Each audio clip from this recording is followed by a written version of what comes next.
ನಮಸ್ಕಾರ ಫ್ರೆಂಡ್ಸ್. ಇವತ್ತು ಸಿಂಪಲ್ ಮತ್ತು ಕ್ರಿಸ್ಪಿಯಾದ ಆಲೂಗೆಡ್ಡೆ ಫ್ರೈ ಮಾಡೋಣ. ಕಡಿಮೆ ಸಾಮಗ್ರಿಗಳಲ್ಲಿ ಸುಲಭವಾಗಿ ಮಾಡಬಹುದು. ಇದು ಬಿಸಿ ಬಿಸಿ ಅನ್ನಕ್ಕೂ ಚಪಾತಿಗೂ ಸೂಪರ್ ಕಾಂಬಿನೇಷನ್. ಮೊದಲಿಗೆ ಒಂದು ಕಡಾಯಿಯನ್ನು ಸ್ಟವ್ ಆನ್ ಮಾಡಿ ಬಿಸಿ ಮಾಡಿಕೊಳ್ಳಿ. ನಂತರ 2-3 ಟೇಬಲ್ ಸ್ಪೂನ್ ಎಣ್ಣೆ ಹಾಕಿ ಬಿಸಿ ಮಾಡಿಕೊಳ್ಳಿ. ಎಣ್ಣೆ ಬಿಸಿಯಾದ ಮೇಲೆ ಸ್ವಲ್ಪ ಸಾಸಿವೆ, ಸ್ವಲ್ಪ ಜೀರಿಗೆ, ಸಣ್ಣಗೆ ಹೆಚ್ಚಿ ತೊಳೆದಿಟ್ಟುಕೊಂಡಿರುವ ಆಲೂಗೆಡ್ಡೆ ಹಾಕಿ ಲೋ ಫ್ಲೇಮಿನಲ್ಲಿ ಚೆನ್ನಾಗಿ ಫ್ರೈ ಮಾಡಿಕೊಳ್ಳಬೇಕು.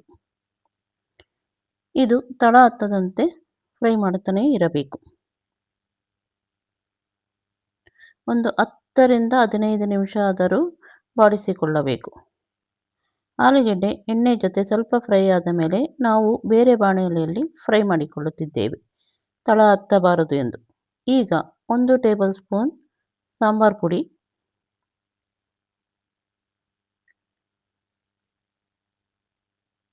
ಅರ್ಧ ಟೇಬಲ್ ಸ್ಪೂನ್ ಖಾರದ ಪುಡಿ ಮತ್ತು ರುಚಿಗೆ ತಕ್ಕಷ್ಟು ಉಪ್ಪು ಹಾಕಿ ಮತ್ತೆ 5-10 ನಿಮಿಷ ಫ್ರೈ ಮಾಡಿಕೊಳ್ಳಬೇಕು. ಆಲೂಗೆಡ್ಡೆಯನ್ನು ಚೆನ್ನಾಗಿ ಬಾಡಿಸಿಕೊಳ್ಳುತ್ತಾ ಇರಬೇಕು, ಇಲ್ಲವಾದರೆ ತಳ ಹತ್ತುತ್ತದೆ.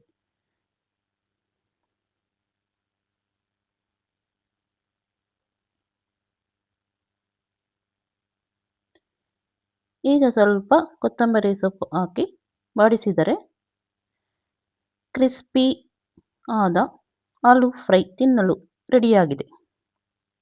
ಈ ವಿಡಿಯೋ ನಿಮಗೆ ಇಷ್ಟವಾದರೆ ಒಂದು ಲೈಕ್ ಕೊಟ್ಟು ಶೇರ್ ಮಾಡಿ. ನಮ್ಮ ಚಾನಲ್ಗೆ ಇನ್ನೂ ಸಬ್ಸ್ಕ್ರೈಬ್ ಆಗಿಲ್ಲ ಅಂದರೆ ದಯವಿಟ್ಟು ಈಗಲೇ ಸಬ್ಸ್ಕ್ರೈಬ್ ಮಾಡೋದನ್ನು ಮರೆಯಬೇಡಿ. Thank you.